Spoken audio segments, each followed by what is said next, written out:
quarterback. Oh, there's a goal. It may have been a week with a broken tread, but the draft position shuffle is back in business. Prepare for more Tank Bowl!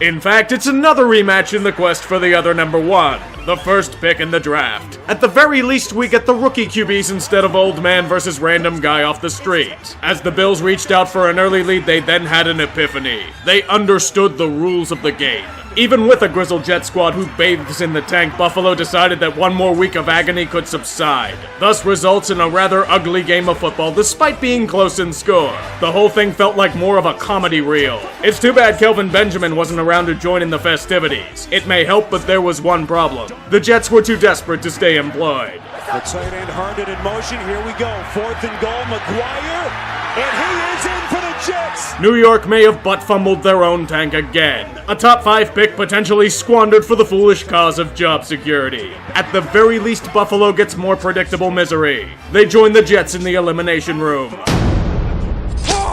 I know the Jets technically were still alive until the Titans won on Thursday, but let's be real, they weren't making it in. A small error, but there was probably only one outcome where they clinch a berth. I'm not losing sleep over it.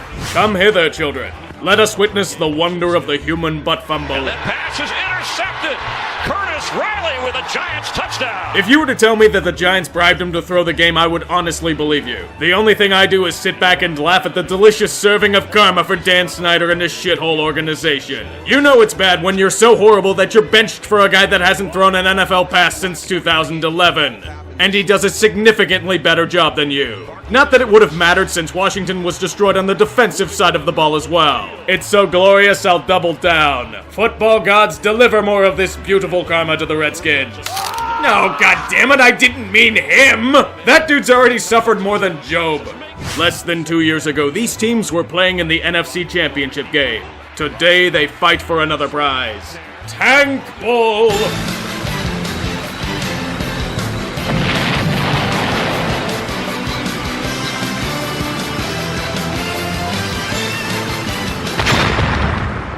The Falcons and Packers in a Tank Bowl match. Let's just say I didn't have this in the itinerary when the season started. But they both are near the bottom of the standings, so yes, this is a Tank Bowl.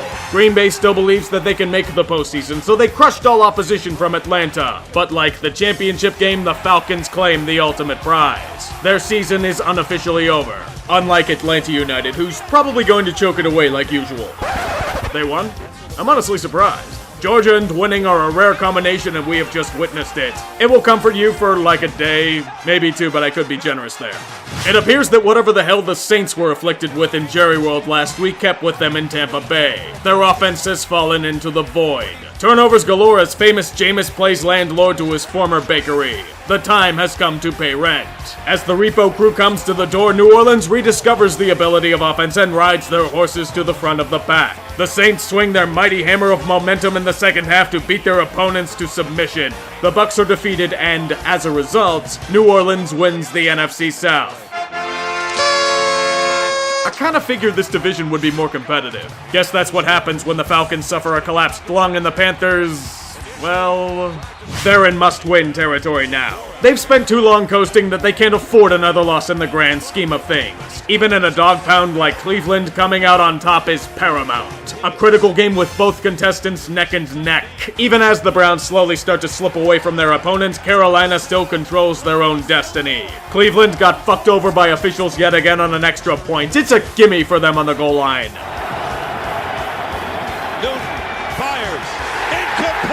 Seems like Superman keeps overthrowing his targets. Next, you'll tell me that it kept a steak in the turnover bakery. And first down for Cam Newton, and it's intercepted!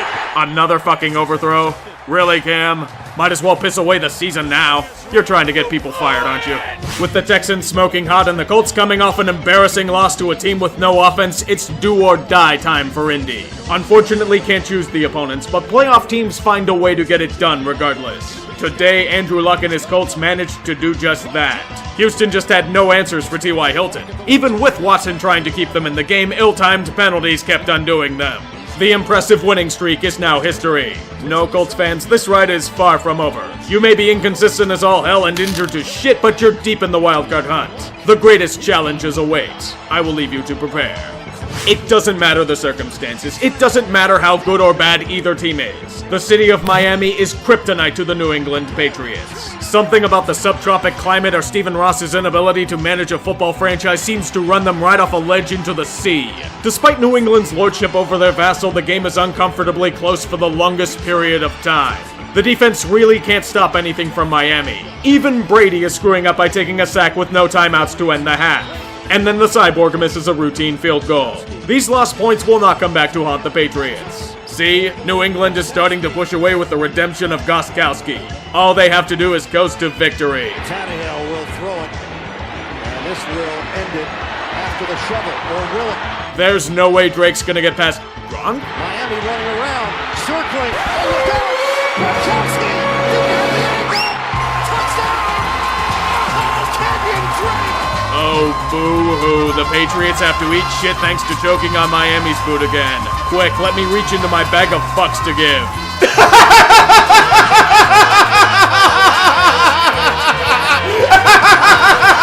I fucking love it! Perhaps you can escape such a fate, eh, Chiefs? The Ravens may still need to prove a few things, but they are hungry and have all the momentum in the world. It doesn't matter that they are entering one of the most intimidating stadiums in Arrowhead. Baltimore and Lamar Jackson have massive chips on their shoulders.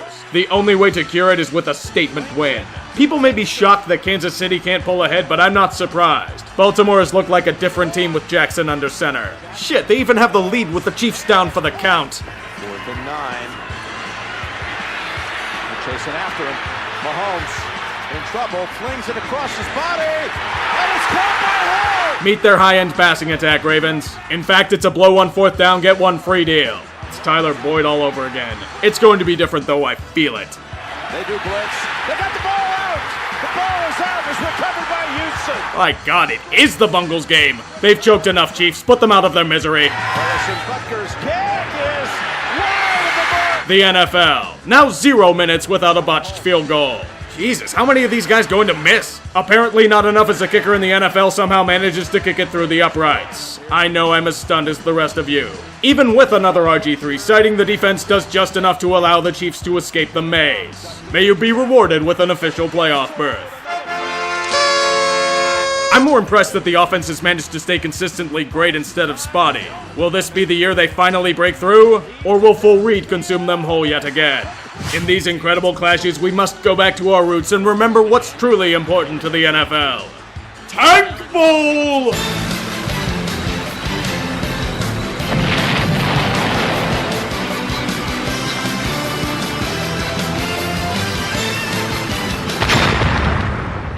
The battle for the basement continues in a miserable shitfest that is worthy of the ideals that Tank Bowl represents. Detroit may be new to this sort of event, but still find a way to fail at everything they do.